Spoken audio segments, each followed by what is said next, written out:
Olá, pessoal! O meu nome é Júnia Arnaud e eu sou sua professora de Física.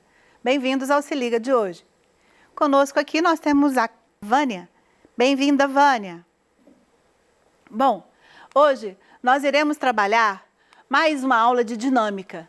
Trarei para vocês hoje o assunto de segunda lei de Newton e a força de atrito.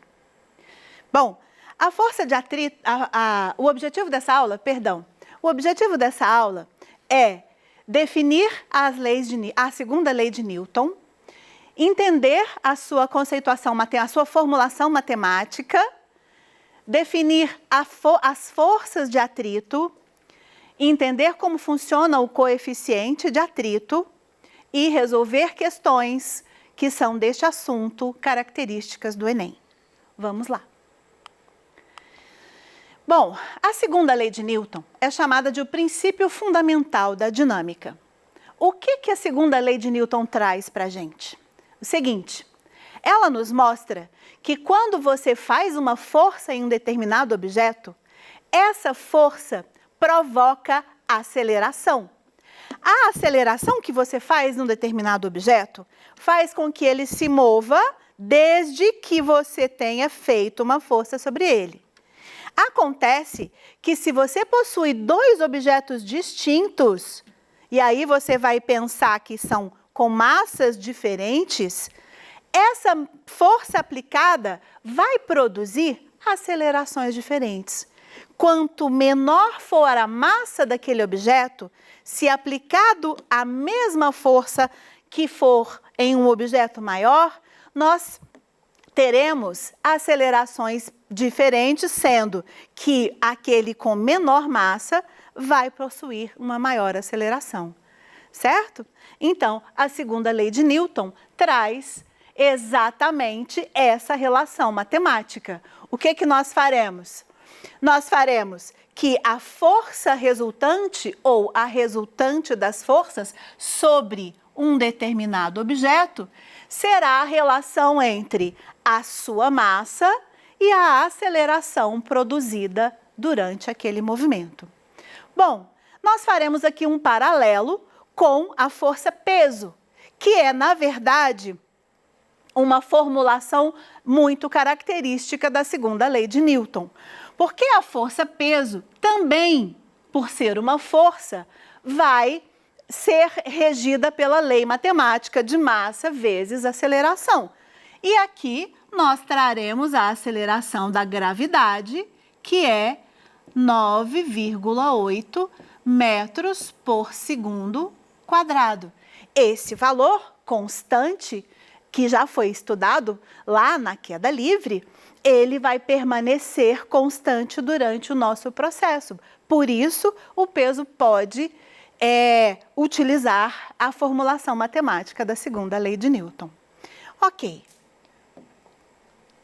Continuando, a equação matemática ela vai nos trazer as seguintes unidades. A unidade de Newton para força, a unidade de quilograma para massa e a unidade de metro por segundo quadrado para aceleração. Dessa forma, nós estaremos trabalhando nas unidades do Sistema Internacional de Unidades. Ok. Eu trouxe aqui um exemplo para a gente trabalhar, característico de questões do Enem. Vamos lá. O gráfico abaixo representa a velocidade em função de tempo de uma partícula de massa 2 kg, que se desloca em linha reta. Qual dos gráficos representa melhor o módulo da força resultante que atuou na partícula durante os 5 segundos do seu movimento? Bom, ele vai nos apresentar gráficos de força para nós escolhermos. Eu vou analisar esse gráfico que é de velocidade em função de tempo. Ok. Como que funcionou este gráfico para descrever a velocidade desse objeto? Primeiramente, como eu tenho a velocidade inicial aqui, 10, e essa velocidade permaneceu constante durante 2 segundos, eu tenho nesse primeiro momento um movimento uniforme, porque a velocidade é constante nesse primeiro momento. Quando eu estou em 2 segundos, a velocidade desse objeto começa a decrescer. Na hora que ela diminui, eu paro de ter uma velocidade constante e, nesse momento, tenho um movimento variado, com a velocidade reduzindo. Até 4 segundos, essa velocidade foi decrescente. Quando chegamos em 4 segundos, a velocidade chegou a 0, ou seja, esse objeto parou até chegar a 5 segundos. Ok, então eu tenho aqui um movimento uniforme, aqui eu tenho um movimento variado e aqui novamente eu tenho um movimento uniforme, ok? Vamos lá para o gráfico de forças, então. Apaguei. Os gráficos apresentados são esses. Qual desses representa aquele que a gente acabou de analisar? Vejamos. Eu vou fazer uma correção aqui. Entre o tempo igual a 0 e o tempo igual a 2, eu tinha velocidade constante, certo? Então, a força é nula. Entre o tempo igual a 4 e o tempo igual a 5, eu tinha velocidade 0. Então, a força é nula. Então, nesses dois momentos, de t igual a 0 até t igual a 2 e de t igual a 4 até t igual a 5, eu tenho força igual a 0. Eu só vou ter uma força diferente de 0 no intervalo de 2 até 4, que é possível até de determinar a aceleração. Basta que a gente faça a variação da velocidade, que a gente sabe, lá pelo gráfico que foi de 10 até 0. Então, teve uma variação de menos 10 metros por segundo durante 2 segundos. Isso nos proporcionou uma aceleração, deixa eu refazer a correção aqui, de 5 metros por segundo quadrado. Fazendo o cálculo, a força que é massa vezes a aceleração vai ser 10 newtons. Então, o único gráfico desses que descreve isso que a gente acabou de fazer é o gráfico da letra A. Então, vamos lá. Apaguei. Mais uma questão característica, nesse caso com queda também, com queda livre. Com queda livre, isso mesmo. Um fio de massa desprezível está preso verticalmente por uma de suas extremidades de suporte. A tração máxima que o fio suporta sem se romper é de 5,8 newtons. Penduram-se sucessivamente objetos de 50 gramas cada, separados um do outro por uma distância de 10 centímetros, até o fio se romper. Adote G igual a 10 metros por segundo quadrado. Uma observação, ao invés de utilizarem o G de 9,8, eles arredondaram para 10. Isso também é muito característico lá nas questões do Enem. Bom, aí o que acontece? Quantos objetos... vem a pergunta, né? Quantos objetos foram pendurados e onde o fio se rompeu? Vamos lá. A pergunta nos traz o seguinte, a primeira coisa que ela nos traz é que o fio suporta uma carga máxima, ou seja, uma força máxima de 5,8 newtons. Então, 5,8 newtons é o peso máximo que ele vai suportar. Ok. Segunda coisa, ele arredondou o valor da aceleração da gravidade para 10. Então, 10 é o valor de G. O que eu estou fazendo neste momento é determinar qual é o valor da massa total que eu preciso, que eu posso pendurar até exceder ao limite que o fio suporta. Então, eu passei o 10 dividindo, ficou 5,8 dividido por 10, o que deu um resultado de 0,58 quilogramas. Bom, eu passei este valor, eu transformei este valor para gramas. Por que eu fiz isso? Porque cada objeto não possui 50 gramas. Então, se eu dividir o total de quilogramas lá, transformado, né, para gramas, pelos 50 gramas de cada uma das massinhas que estão sendo penduradas, eu vou saber quantos objetos eu obtive. Então, fazendo essa divisão, 580 gramas dividido por 50, eu vou obter 11,6, que são aproximadamente 12 objetos que eu posso pendurar. Ok, então se eu posso pendurar 12 objetos, qual é a opção que melhor me responde a questão? Bom, aí eu já elimino a letra A, B e C, me sobram letra D e E com 12 objetos. Bom, na letra D, ele coloca os 12 objetos, mas ele fala que vai se romper entre o primeiro e o segundo objeto. Se você tem um objeto aqui na minha mão, aí você coloca o segundo objeto, se rompe essa cordinha ao meio, esse objeto não interferiu no peso pendurado, concordam? Para que você tenha as 12 massinhas, você vai fazer a máxima força lá no alto, entre o suporte e o primeiro objeto. Então, essa é a nossa questão, entre o suporte e o primeiro objeto. Vamos? Eu trouxe outra questão também, bem característica do Enem, sobre pesos pendurados, e é muito importante que a gente preste atenção nessa questão. Na montagem abaixo, sabendo-se que a força F, essa cor de rosa, são 40 newtons, a massa 1 é igual à massa 2, a verde e a laranja, de 1 kg e G igual a 10, qual é o valor da tensão? A força de tensão é essa azul, que está sendo colocada aqui neste fio. Despreze qualquer atrito. Bom, vejamos a questão. Quando nós temos uma questão assim, onde os objetos estão pendurados, o que acontece? Primeira coisa, se ele mandou que a gente desprezasse qualquer atrito, eu não vou me preocupar com a força que o atrito faria ali para trás.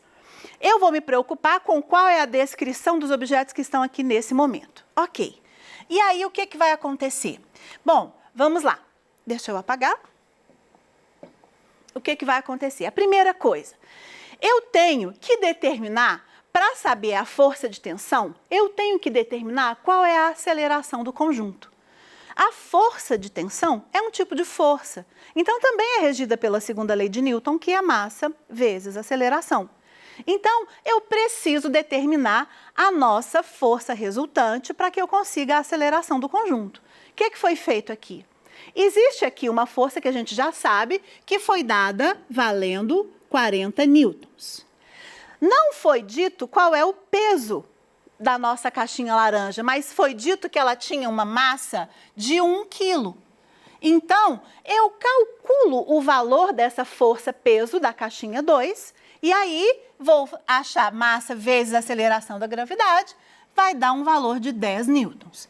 Então, essa caixinha aqui, ela vai ter um peso de 10 newtons. Vejamos, se eu tenho 40 newtons sendo puxados para a nossa esquerda e 10 newtons para baixo, elas são opostas. O que vai me dar? Uma resultante de 30 newtons. Certo? Eu faço a subtração e aí eu tenho uma resultante de 30 newtons. Bom, essa resultante de 30 newtons faz com que esse conjunto suba nesse sentido e que essa caixinha verde se movimente para a esquerda. Ok. Continuando. Para eu determinar a aceleração, o que eu vou usar? A resultante das forças, que foi 30, é igual a massa vezes a aceleração. Acontece que todo o conjunto se move, né? Então, eu não tenho uma massa única, eu vou escrever aqui um T de massa total. Para você se lembrar que os dois objetos estão se movendo por conta daquela força resultante. Então, nós teremos uma massa total de 2 quilos, porque eu somei a massa do primeiro, que também era 1, né? Com a massa do segundo. Então, dividindo por 2, 30 dividido por 2, eu tenho uma aceleração de 15 metros por segundo. Bom, Nesse momento agora eu vou partir para calcular a nossa força de tensão, que agora eu já sei como que eu faço isso. A força de tensão, aí eu vou fazer uma correção aqui. Aqui é 40, por favor. A nossa força de tensão, eu vou trabalhar aqui no bloco verde, tá? Eu vou chamar ele de bloco 1. Então, aqui eu vou trabalhar com o bloco 1. Ok. Quais são as forças que estão atuando naquele bloco 1 naquele momento? Bom, eu sei que existe aqui uma força peso. Eu sei que também existe uma força normal. Mas como nós estamos numa horizontal, as duas forças são iguais. Ok. O que me sobrou para fazer a resultante das forças? A força de tensão para a direita e a força a motora daquele exercício para a esquerda. Então, o que nós temos? Como o objeto se move para a esquerda, nós temos que a força de tensão é igual a massa vezes aceleração. A resultante das forças é igual a massa vezes aceleração. A resultante das forças vai ser F menos a força de tensão, certo? F, eu tenho o valor que foi dado, que é 40 newtons. A força de tensão eu estou procurando.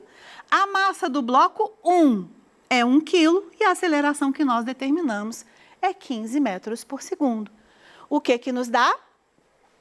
Passando o 40 newtons lá para o outro lado, 40 aqui também, menos 15, nós teremos um total de 25 newtons. Esse vai ser o valor da nossa força de tensão.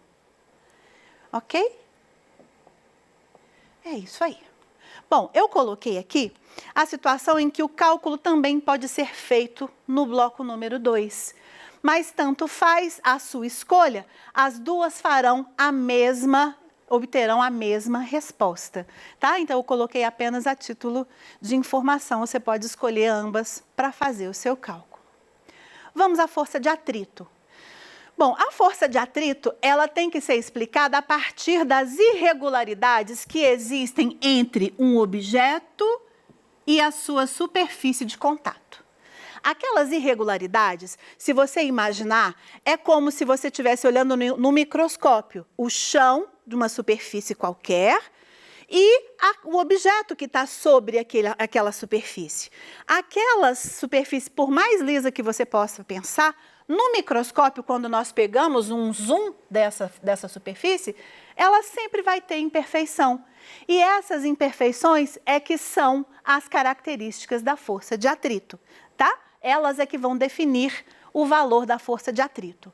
Bom, a força de atrito ela é definida de duas maneiras. A força de atrito estático e a força de atrito cinético ou dinâmico. A força de atrito estático ela funciona da seguinte forma. Se você faz uma força num objeto e ele não se move, o atrito é que está segurando aquele objeto. Então, você tem ali uma força de atrito estático, porque o objeto está parado. Mas acontece que esse atrito estático ele tem um limite. Ele tem um valor máximo. E esse valor máximo, antes do valor máximo, a força que você fez é igual à força do atrito estático, né? Porque se o objeto permaneceu parado, perdão. Bom, agora eu entro na força de atrito estático máxima. A força de atrito estático máxima, ela diz o seguinte, a partir do momento que nós fazemos uma força de atrito, nós teremos um valor limite, um limite máximo para conseguir alcançar. Se nós conseguirmos alcançar esse limite máximo, o objeto se move. Se a gente não conseguir, o objeto não se move, certo? Esse limite máximo, ele é calculado através da equação, sendo que essa equação, força de atrito estático máxima, é dado pelo coeficiente de atrito vezes a força normal. Esse coeficiente de atrito, ele é dado de acordo com a superfície, como eu havia dito. Bom, e para finalizar, nós teremos a força de atrito cinético. A força de atrito cinético é a força que vai atuar no objeto a partir do momento em que ele se mover. Ok, pessoal. Estamos finalizando por hoje. Agradeço muito terem estado aqui conosco e até uma próxima aula.